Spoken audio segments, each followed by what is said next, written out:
following program is a presentation of the Options Insider Radio Network. For more programs, visit www.theoptionsinsider.com or search for Options Insider Radio in iTunes.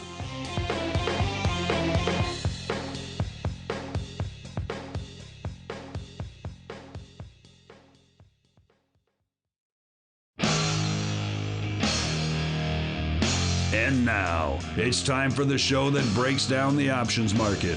From unusual activity alerts to market updates and trading strategies. If it involves puts and calls, then our all-star panel will break it down. It's time to hit the Option Block. With your host, Mark Longo from theoptionsinsider.com and co-hosts Mike Tusaw from KnowYourOptionsInc.com and Mark Sebastian from OptionPit.com. The Option Block is brought to you by Options Express. Don't spend time worrying about your broker. At Options Express, security, stability, and account protection are the most important responsibilities to our customers. Secure account access, enhanced financial protection, entrusted with over $7 billion in customer assets, established financial stability. Options Express lets you trade with confidence. Stocks, options, and futures, all in one account. Trade with a specialist. Visit optionsexpress.com/OXradio to open your free account. Options Express is a member of FINRA, SIPC, and NFA.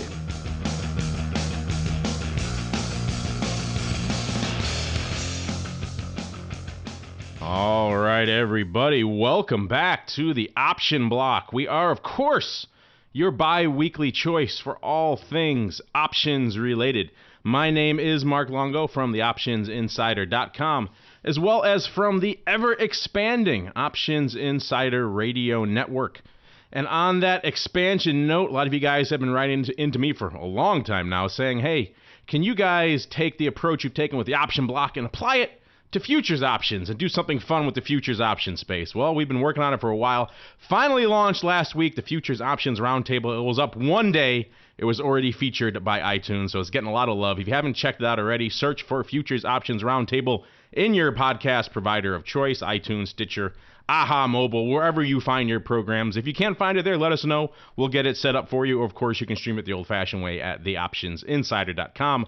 A lot of great ways for you guys to check out the latest addition to the Options Insider Radio Network. And on this program, we don't have new editions. We have all the old editions coming back, but we like them, so we don't mind them all coming back on a regular basis.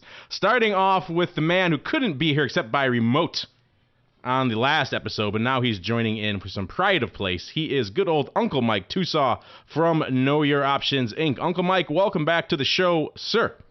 Happy to be here, and as I hear Mr. Seabass in the background, it would be kind of cool if we could have New Edition come into the show singing Mr. Telephone Man and all the greats of the old days. I guess you can call those songs greats. That's one word for them. Oh, jeez. Right on cue, I love it. He would have that stuff queued up and ready to go at a moment's notice.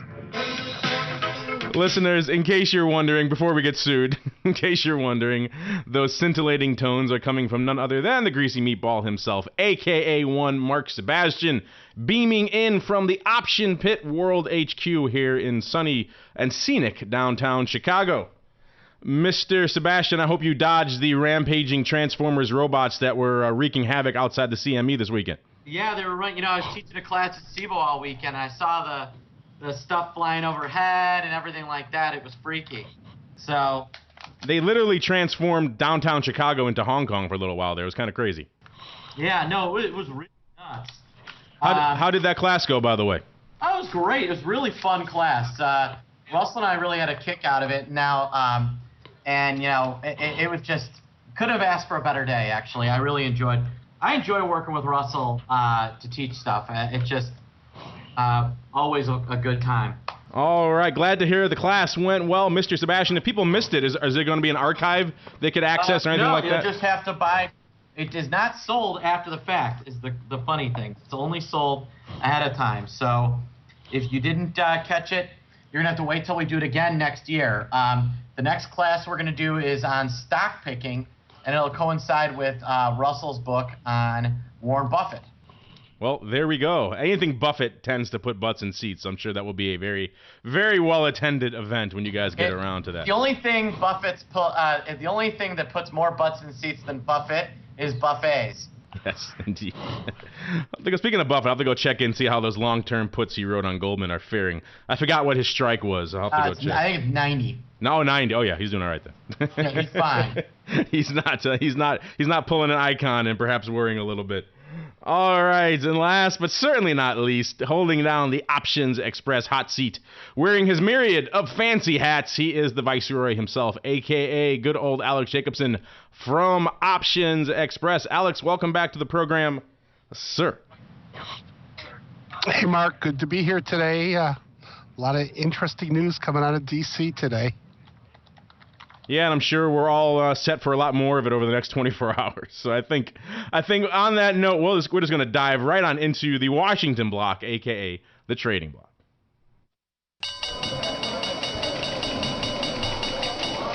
The trading block.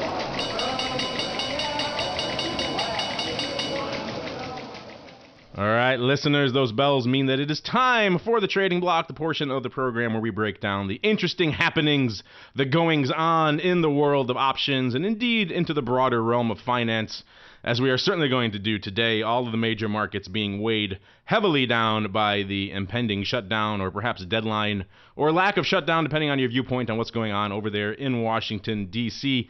S&P down 0.6 of a percentage point to 1681. The Dow leading the charge down nearly a full percentage point or 128 handles to 15,129. And the good old NASDAQ just kind of shrugging off Washington, only down a third of a point to 3771. VIX cash roaring ahead today, up over a point, 1.15 indeed, to 16.61 on the day. And I think we'll start there because there's just a ton going on out there in the realm of the VIX and, of course, SPX, SPY.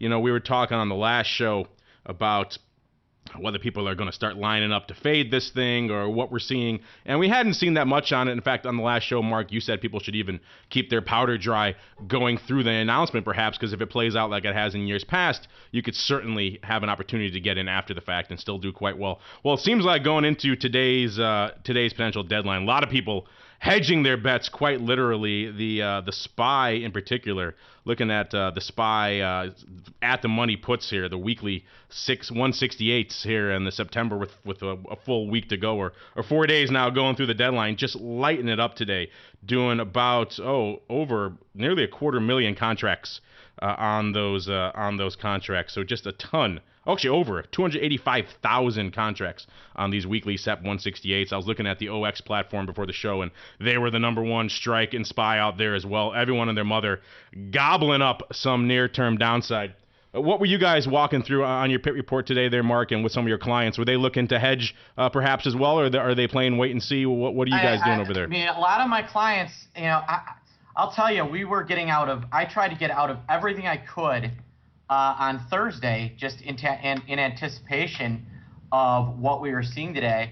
So when we saw this pop today, most of my clients, most of what I do, we were in a position where we could add to things today, and that's really where you want to do. We were actually kind of tiptoeing into some short vol positions.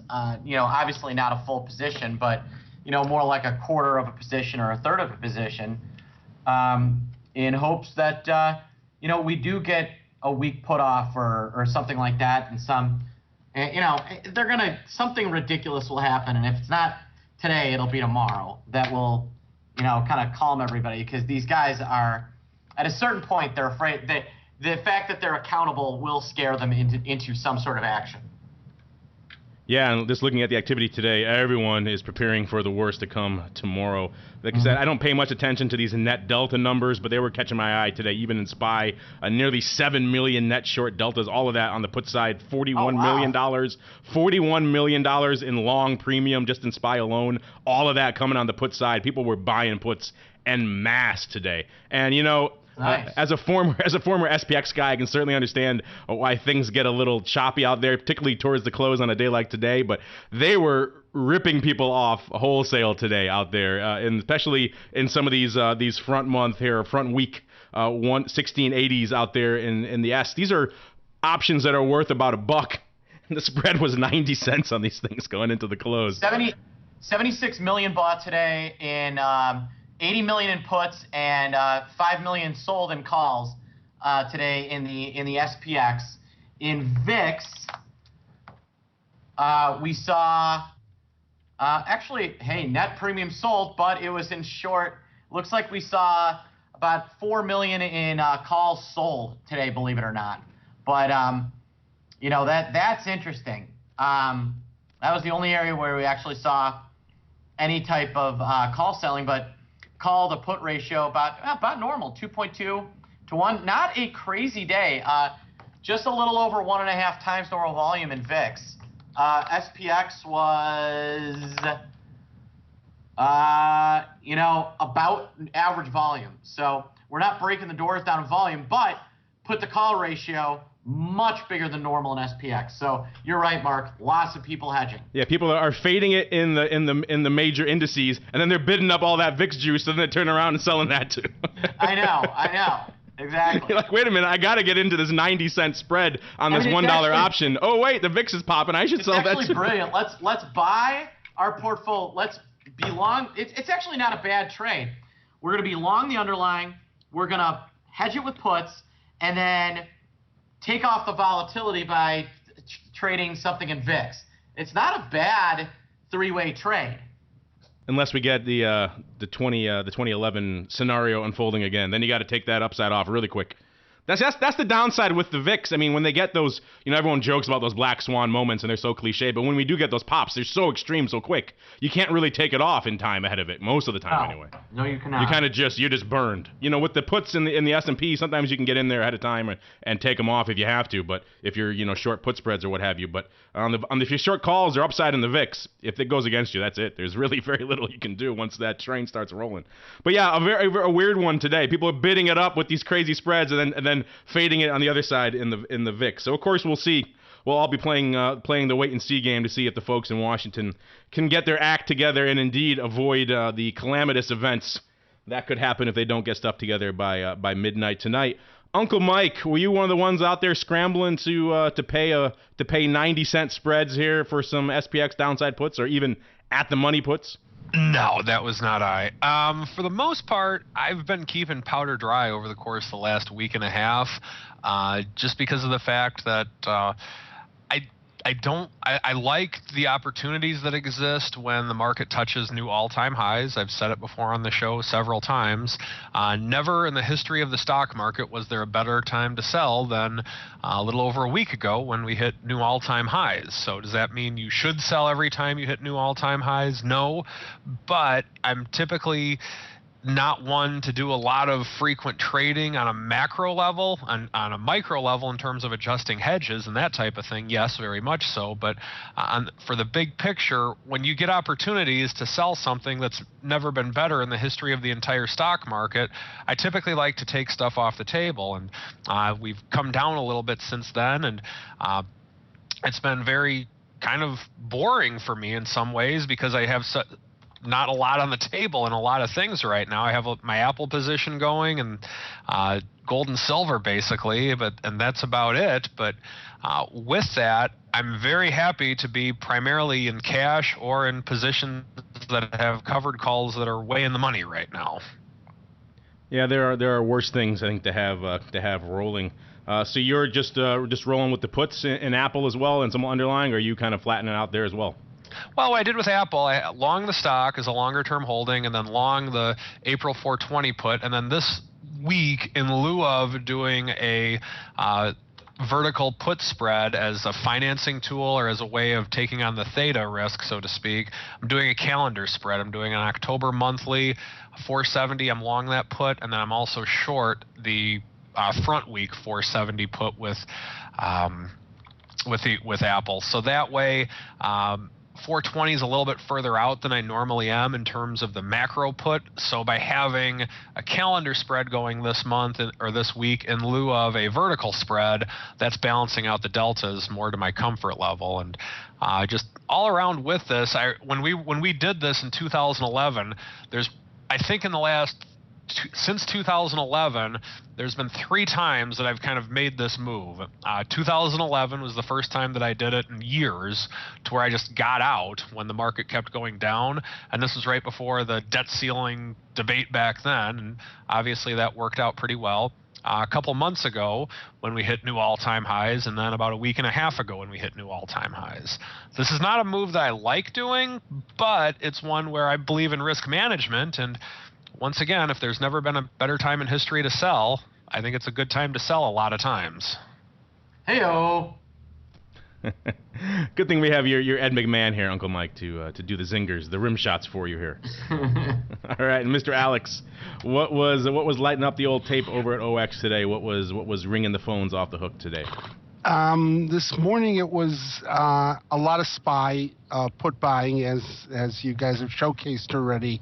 But I'll tell you what continues to surprise us is the amount of buying bullish flow we're seeing in Facebook. It seems like Facebook is one that just won't sort of stop here. And buying was not only short term, but I mean, we're seeing volume in December 60s and January 75s and stuff like that. So it seems a lot of people are taking a kind of a long-term bet on Facebook continuing to be on a tear here. When I talked to the desk earlier today, it's kind of what you'd expect. They were real busy this morning, and a lot of that was reaction to the market being lower and the news out of Washington. And then there was a lull kind of midday, and as soon as we started the call at 3 o'clock, the phones lit up again. And so that's got to be index business, because that's the majority of what happens after 3 o'clock.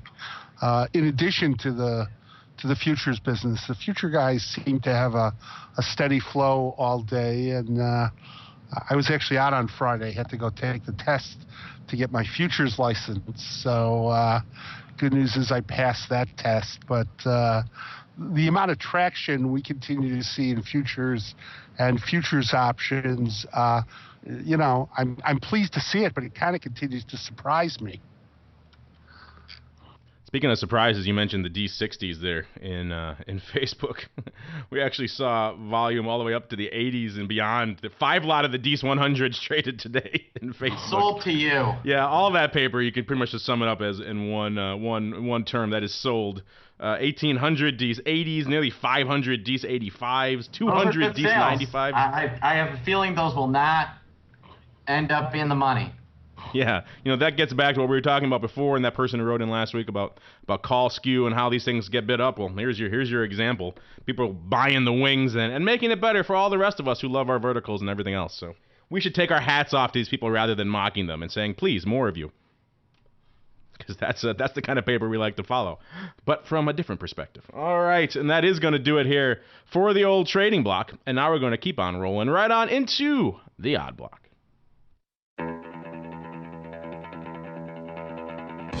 It's time to break down the most interesting, unusual, and downright questionable options activity that's been identified by theoptionsinsider.com.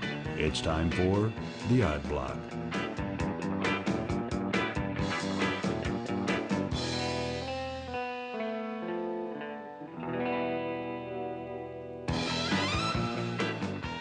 All right, welcome to the old funky block, a.k.a. the odd block, a portion of the show where we break down some of the intriguing or bizarre, just sometimes downright interesting trades that we're seeing going up in the old options market. Going to kick things off with Nerf, not the makers of the very fun soft toys, but Northstar Realty Finance Corp, ticker symbol NRF.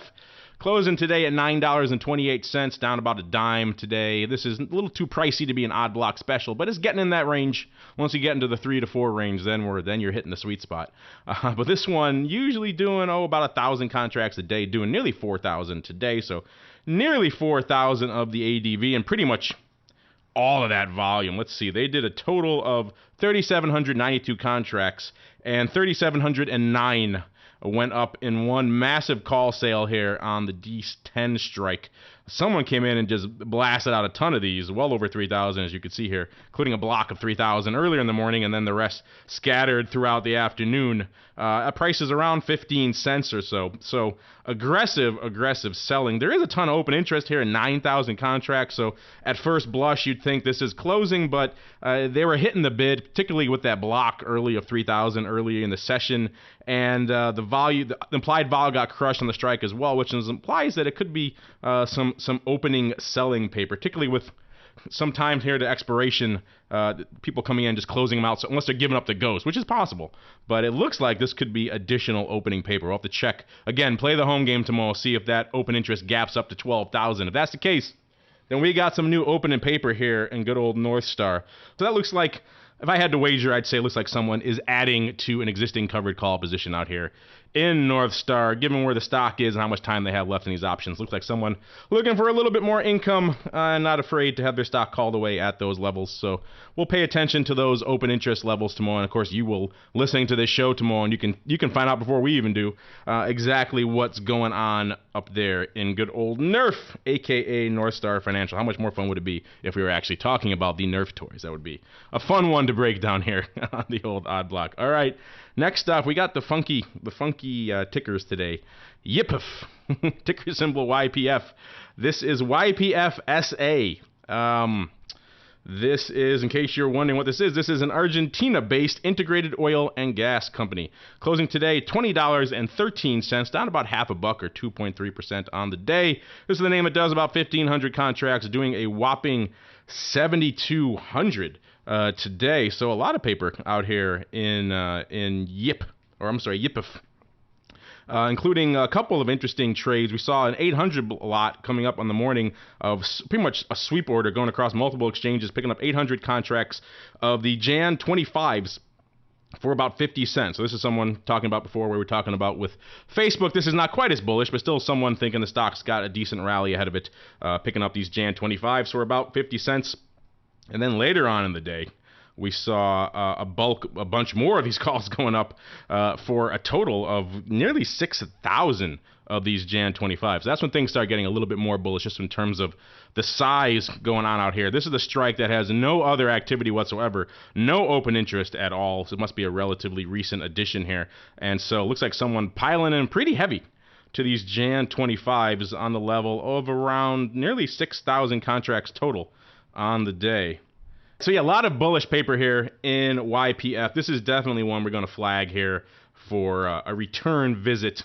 In fact, I'm marking it as we speak, because this is some serious bullish upside activity here in a strike that doesn't have any activity, a name that gets not much activity at all. So someone is liking their chances up here. We didn't see any stock going along with this one, so it looks like this is just as it appears on the surface, people buying some aggressive upside here in YPF. Moving on here to another funky ticker symbol, XON, XON. This is Intrexon Corp. This is a synthetic biology company, so I'm assuming that means they make some synthetic drugs and whatnot. They rallied 3% today to close at $23.69. This is the name that does a whopping 200 contracts a day, doing 1,600 today. So pretty decent day for them as well. The bulk of that activity as well, following suit here in the XON OC 22 half puts. These are over about 1,000 of them went up total on the day.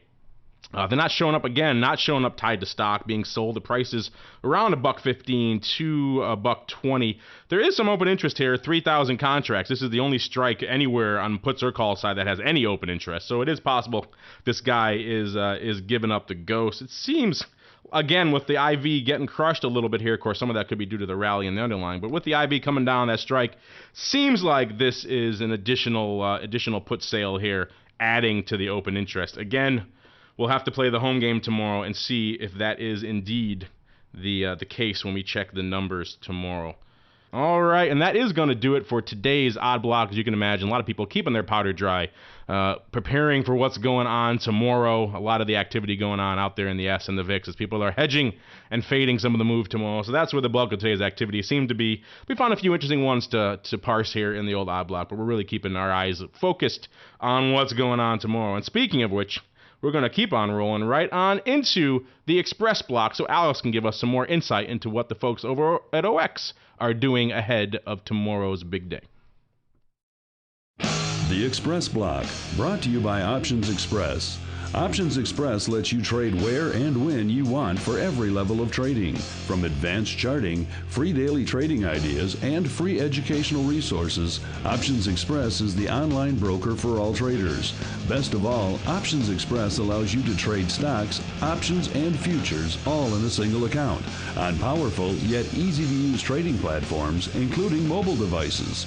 Visit optionsexpress.com/OXradio for your free account. Options Express is a member of FINRA, SIPC, and NFA.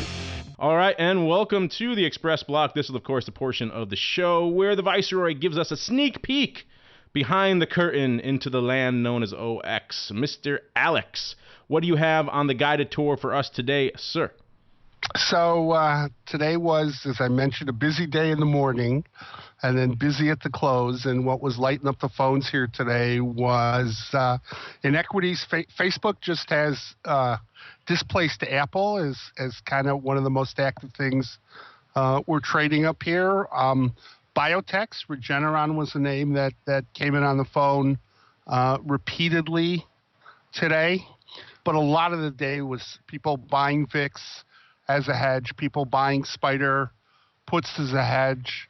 Some of our kind of perpetual premium sellers were pulling in positions today. So clearly our clientele was getting defensive today. But the thing is, it wasn't any kind of like mass exodus. I looked at the VIX up only a little over a point today.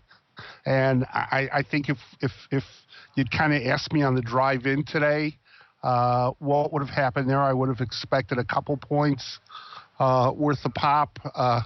Generally, when I drive in, I'm on the phone with some of my old hedge fund friends, and we were all talking about what we thought was going to happen today, and there seemed to be a lot less cynicism on the part of some of my old friends in the hedge fund community than there was in retail today. Another name that was active today is JCPenney. And I think there's just starting to be capitulation in our client base that it's not going to end well. But it wasn't an extraordinarily busy day overall. As I said, a little busy in the morning, and then a flurry of activity in that 255 to 310 period. We'll keep an eye on what's going on in D.C.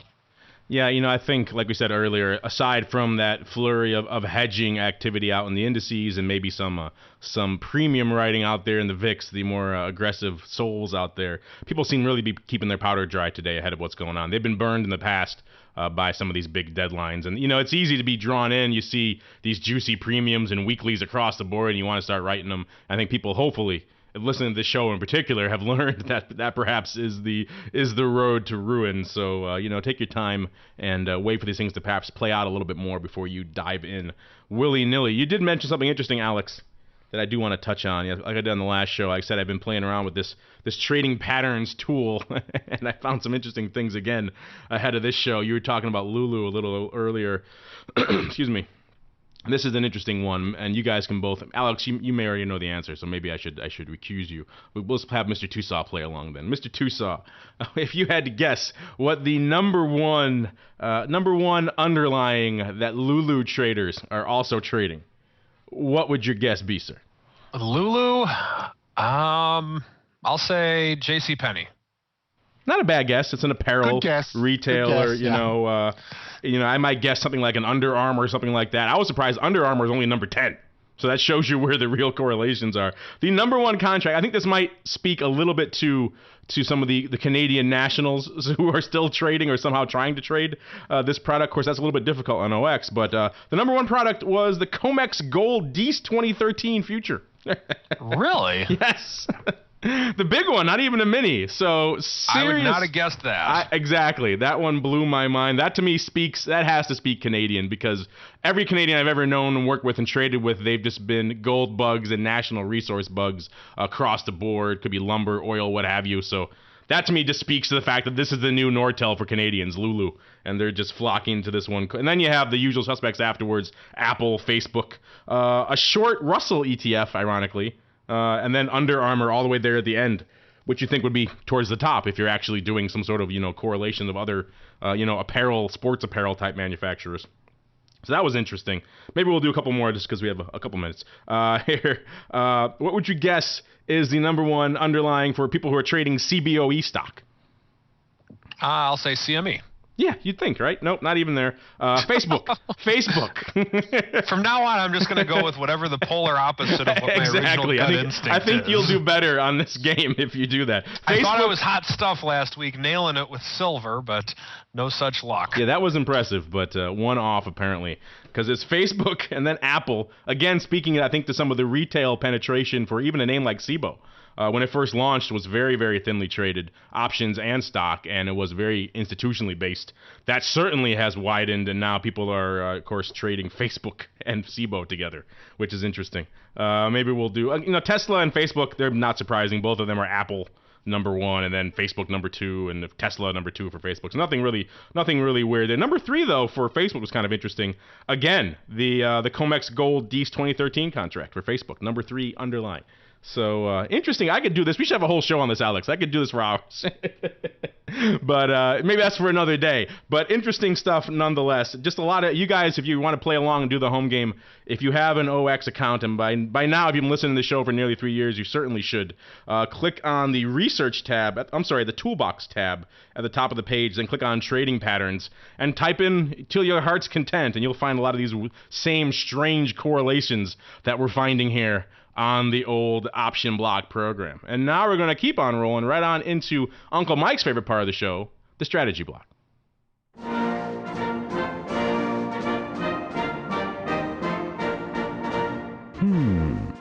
The strategy block.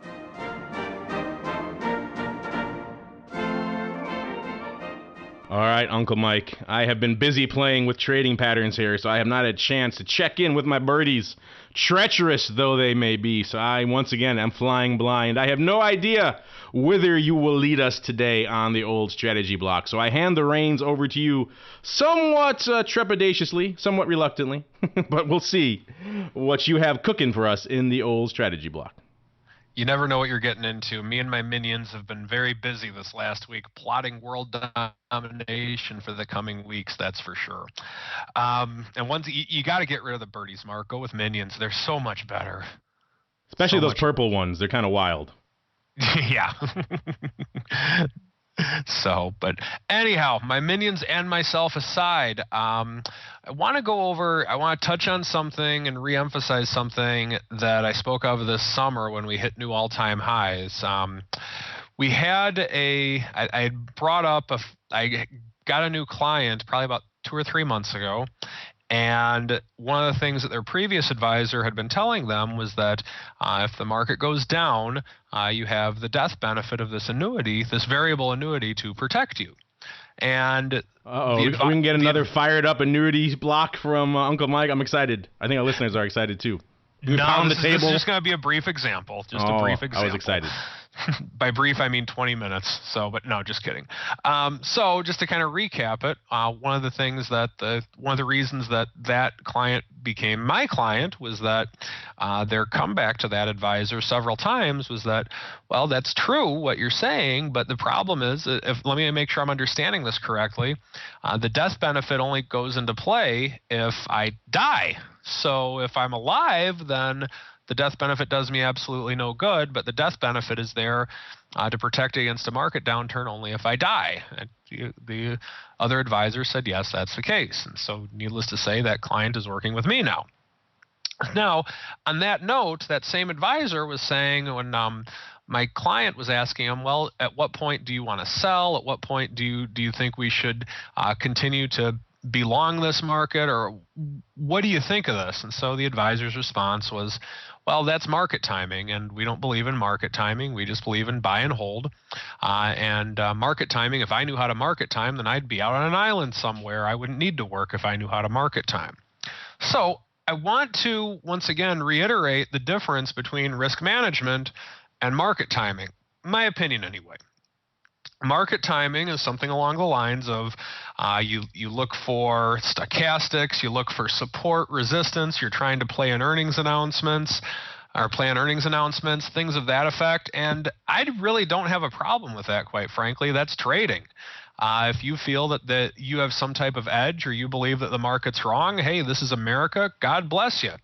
That's what I consider market timing. I technically do some form of market timing by the fact that sometimes I think that vol is high or vol is low, or I think we need to hedge it this way or hedge it that way. No matter what you do, if you own a stock in one way, shape, or form, you're market timing. Even if you're a buy and hold investor, even if you plan on holding the stock until you die, technically that's market timing. It's very long-term market timing, but it is market timing. What I want to go over is the importance of risk management. And a lot of times, let's say that within your portfolio, you're at a stage to where, wow, I have a nice little profit here. And if I keep this profit for the year, then I will have had a pretty good year, quite frankly. And if you get out of the market because of that, then yes, you could consider that market timing, but in my mind, in my opinion, that's just risk management. And I'm not even talking about options. I'm talking about stocks, bonds, commodities, whatever the heck you want to talk about. So with that, so far, as I've mentioned on this show many times, my philosophy on the marketplace is that I'm long-term bullish, short-term cautious. So with that in mind, in a lot of areas in our portfolio this year, in our bullish portfolios, I know this is a shocking thing, but we're having a pretty decent year in a lot of areas. So with that, when we once again hit new all-time highs recently, I took some profits off the table, so to speak. Not because of the fact that I'm trying to predict a down market, but because of the fact that I'm trying to manage risk, and that I don't want to talk to my client. My clients like me now in a lot of areas. Sometimes they like you, sometimes they don't. That's life. That's the way it goes. I get that. But I don't want to be talking to clients at annual reviews come early January, late December, whenever we schedule them. And if all of a sudden the market goes way down, I don't want them to be looking at me and saying, what the heck happened to you in the fourth quarter? I think that risk management is something that needs to be paramount, and that's the way with which I'm managing risk. Now, let me give you an oversimplified example of the way with which I've managed risk most recently. I have in my notes that when I got out of a lot of things, I made a note to myself saying that when SPY touches the 172 level again, then that's the point to where, hey, I'm wrong. I was stupid to get out of the market at that point, and I need to take on this rally. Now, I could go on for hours on what the various option positions that I had, how I was looking to do it, how I was doing things, why I was doing things with various options. But my point, when I got out, it was around 172 in SPY. It was like in the low 171s when I got out of it. And I'm like, well, if we do start going up, I think we're going to have lower volatility. And I think from an option standpoint, I think that I won't miss too much of that. I'm willing to take that chance at this point. So last week, I was still watching the 172 mark on SPY. We're obviously not there right now. And so going into a night like tonight, I'm very happy to be predominantly more cash heavy than I normally am. Yes, I do have some covered calls that are still in the money right now, but if the market's still going to have to go down a little ways for those to be at risk. So my point is that market timing is something that you're trying to make profits based upon your market sentiment, whether it be short term in terms of 1 millisecond or long term, meaning till death. And risk management is when you look at your portfolio and say, you know what? I think it would be kind of smart to take some of these profits off the table right now. That's the basic difference with which you need to look at, and that's one to grow on. All right. Thank you for that, Uncle Mike. I was waiting for the the table pounding moment. Once you started talking about annuities there at the top, my blood got boiling just like yours. But we'll have to wait for another time for another table pounding annuity rant. Maybe next week. Yeah, I'll see what I can do. I don't hate annuities. I just think that they're sold improperly at times. I use them myself at times. Admit it. You loathe the annuity, sir. No, I really don't, and especially I'm learning more about this no-fee annuity. I might start liking them. Well, okay, I'm not going to go that far, but it's the tool you use once every year or two. That's my opinion on it. And we'll keep on rolling. All right, thank you for that, Uncle Mike. That is going to do it for the strategy block, treacherous birdies / minions notwithstanding. And now we're going to keep on rolling right on into our final segment, Around the Block.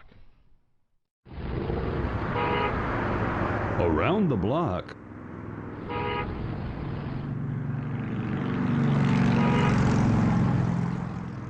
All right, everybody, welcome to Around the Block. This is, of course, the portion of the program where we delve into what we're watching here for the rest of this week, what's on our trading screens, and I think there's a lot of different things we could point to, earnings starting to come on the horizon, other things like that, but none of us are really focused much beyond this evening into tomorrow. Hopefully by the time you hear this, this will all have been resolved, and it will have been one little road bump there on the road to more rallies and more gains in the old marketplace. But for now, we are playing the wait and see game to see what's going on coming out of Washington. If they somehow extend their deadline, if they come to some sort of agreement, I think that's where, judging by the paper we saw today, that's where everyone is pretty much placing their focus. I won't put words in your mouth, Uncle Mike or Alex, but I'm guessing you guys are leaning the same way. Would I be too off base in making that assumption? Spot on, Mark. I would say, aside from the fact that Buffalo beat Baltimore this weekend, spot on with me as well. So that is the main thing. We were talking about some positioning stuff earlier in the show. I forgot to mention in the trading block, but you're talking about VIX. We talked a while back, about a month or so ago back, they were talking about extending those trading hours. Well, they've made it official today, coming up, actually, it looks like October 21st. So at the end of next month, end of October, you'll be able to start trading the VIX futures on those extended hours that we were talking about before.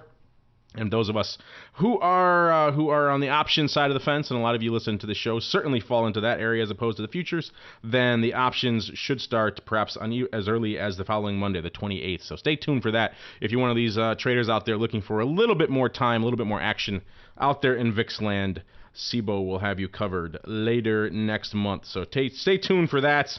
And that's about all we have here for the old Around the Block segment. Unfortunately, that's all the time we have for today's episode of the Option Block as well. We actually came in a little bit under an hour today. Fancy that. So, but before we go, as always, I like to check in with my cohorts, my partners in crime, to see what they have cooking in their respective necks of the woods. Starting off with you, Mr. Alex, what is the OX Education team up to for the coming week? Well, let's just look at this Wednesday, October 2nd, at 10 a.m. Chicago time. We're doing order entry and advanced order features, and most of that's going to be talking about the walk limit. The walk limit is now bumping up against almost double digit of our order flow here, and it's only available here. And as we've talked about on other shows, if you haven't played with it, it's an amazing tool, especially now that it's available for single leg and multi-leg options as well. 1 o'clock on Wednesday, streaming charts. That's Daryl's product, who was on with trading patterns. Number of enhancements there in streaming charts. And one of the things I learned when I came to the brokerage side of the community was how important charting was to folks. I grew up in a world where most people were fundamentals and quantitative, and much different in the world we live in here, but that's Wednesday. There is a full schedule of webinars. Next live event is in San Diego, and we'll talk about that as it gets closer. And keep in mind, we still have the $150 Amazon gift card with a new funded account. And next time you talk to your buddy Daryl, maybe next time you bring him on the show, tell him the next iteration I would love to see for the trading patterns is even more nuance, more insight into the options correlations that you could dig into. Right now they have the top 10 most active strikes in the name, which is great stuff. Then if you could somehow that would be the difficult dance, of course, is to try to parse all that data without making things obviously personally identifiable, or also just small amounts of volume to draw correlations from. But being able to say, hey, if someone who traded, let's say, the SPY 168 put, what else did they trade? What are those people all out there trading too? And that might be interesting from a an individual option name perspective. That would really that's very granular, and I don't know if, I don't know if they want to go down that road, but that would be fascinating stuff if that could be the next iteration. We'll bring him on again. Now that he's been on the show once, he's bought a convertible and he's coloring his hair. It's we've ruined him. We've just ruined him. I've seen that happen before. Look at Grigas. I mean, his hair went orange. He had to get the mansion out in the burbs. You just can't bring some of these guys back down to earth once they come on the option block. It's hard to manage. Speaking of hard to manage, Uncle Mike, what is cooking on the old webinar train for RCM this week? Well, once again, just to re-promote what we have coming on this Thursday night, a first-time guest, longtime friend, Dan Cook from Nadex. He's going to come on and talk to our audience about binary options. It's a really interesting product, and Dan's very much, he's obviously very knowledgeable about it, and we're excited to have him. So tune on in. And I understand that you kind of know the guy too a little bit from your network, Mark. Just a wee little bit. And you may have paid attention to the latest addition to our network. I mentioned at the top of the show. I will mention it again. It is the Futures Options Roundtable, good old 4. The first episode went live last week.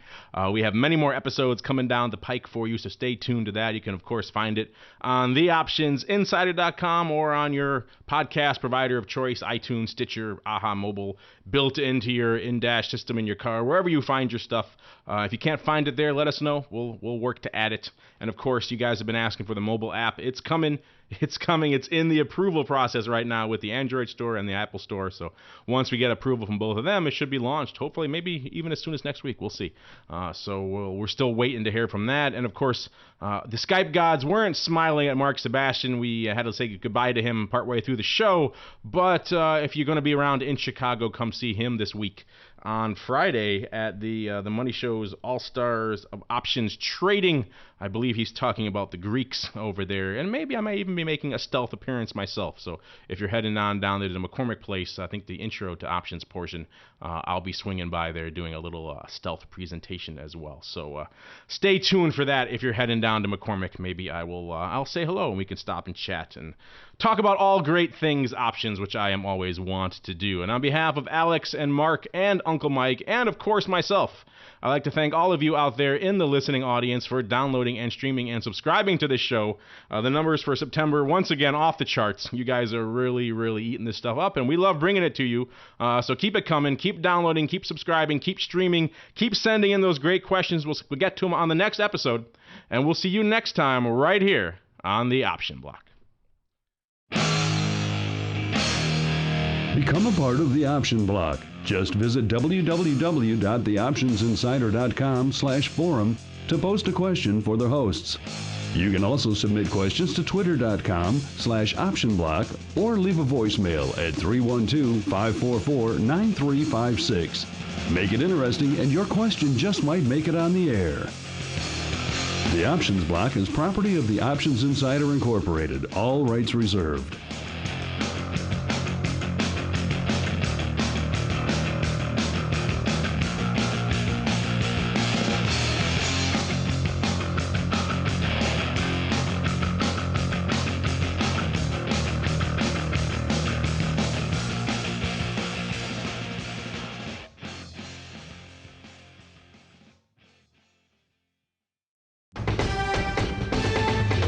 The preceding program was a presentation of the Options Insider Radio Network. For more programs, visit www.theoptionsinsider.com/radio or search for Options Insider Radio in iTunes.